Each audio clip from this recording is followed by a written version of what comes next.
Back in the day, you don't cry. You ain't soft. You ain't no sissy. You don't cry. You don't tell nobody your problems. You internalize them. You man up. The word of hope is sooner or later, you're going to have to surrender. You're going to have to surrender. Because you may not see it now. You may not know it now. But life is so much better if you just surrender. Why you fight a fight that's already fixed? Surrender. I didn't really know what that meant when I see people on television come out. You know, the old Western, they came with their hands up. They're surrendering. They say, you got me. You got me. I'm not fighting no more. You got me. Don't shoot. You got me. And that's how I went to God. And see, I had a moment. That's why nobody can tell me nothing about the gospel of Christ Jesus. Nobody can tell me nothing about who he isn't, because I had a moment right in a room in Cincinnati, Ohio, a condo by myself. When I finally got on my knees that night and I surrendered, I said, Lord, if you here, take me, I'm yours. And the lights that came into that room, the sound and the wind, the whistling, and it came through that room, and it's like papers was flying, and the light was so bright and radiant that I was just crying out, Lord, take me. And it was so the most beautiful thing I've ever saw. And when I tell you he came. God has always spoken to me, and I always knew it was him. I just wasn't ready at that particular time to accept the charges. You still have ties with that thing, and you're not able to grow because you still have ties. So it doesn't matter how much you study. It doesn't matter how many certificates you get. It doesn't matter how many degrees. You cannot go forward until you cut the ties of the past, and you're not able to cut the ties of the past, so God's not able to give you the promises of your future. I want to stop. No more word. I want you to think. What's that thing you keep thinking about?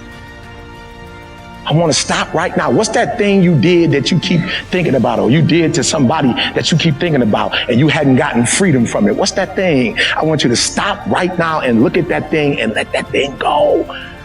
Because it's a weight now. You can't go nowhere without it. And they keep showing up in places you don't want it to show up. And they keep showing up in moments that you don't want it to show up. And so it's right now. We're not going to get to the end of the sermon. We're going to do it right now.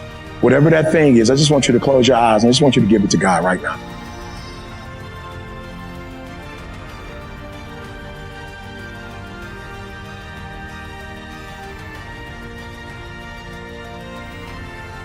I'm going to move forward. I just want somebody to get the victory. This is the point where we stop and you reflect. What is this thing you keep thinking about? What's the thing you keep thinking about personally that you did wrong, that you keep thinking about it? And because it's in the past, now you in the past. This is 2023, but you still stuck in May 17, 2002, 2020. You still stuck. Yeah, you did do it, and it was wrong, but it ain't happening today. You know who you are. You know what it is. Just tell God, God, I did it. I did. But why am I still tormenting myself about it 5 years later, 10 years later? It's over. I did do it. If I had it to do all over again, I wouldn't do it the same way, Father. Come on, talk to God. Get it out. Let today be the day where it's finally over. Because it's tormenting you. Just raise your hand if you know what I'm talking about. It's coming up in places it shouldn't come. It's stopping you from being what you want to be and doing what you want to do. Hands down. Come on. Come. Just keep talking to Daddy. Ask, seek, knock. Paul says, I press toward the mark for the prize. You can't get your prize as long as you're in your past. Come on, free yourself. And you're about to be able to do some stuff that you couldn't do before, not because you couldn't do it, or mentally, emotionally couldn't do it. You couldn't do it because of the past. It's hard handling just the tragedies of life.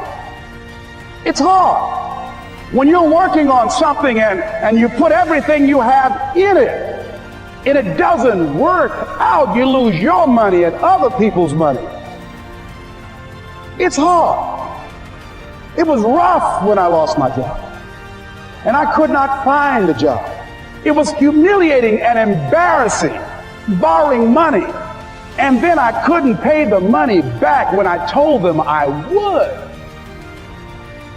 That's rough. How people look at you. how they respond to you. It's very hard. It's humiliating. Here's what I discovered that happens to you in life, that you will go through things, and while you're going through them, you can't understand why it's happening to you. But after you go through it, you get back and you look at it and you say, oh, now I understand why I needed that lesson. Have you ever happened to you? Raise your hand. Did it ever happen to you that I couldn't understand it then, but after I got through it, then I saw that was preparing me for bigger and better things. As you go through the challenges of life and you look at it and embrace whatever comes to you, don't run from it. Step toward it. Don't try and duck it like most people do. See, most people want it easy. See, easy come, easy what? Easy go. See, but when you go at what you're going to deal with and you deal with the difficulties of it, when you handle those hard things close at hand, making those hard decisions right now,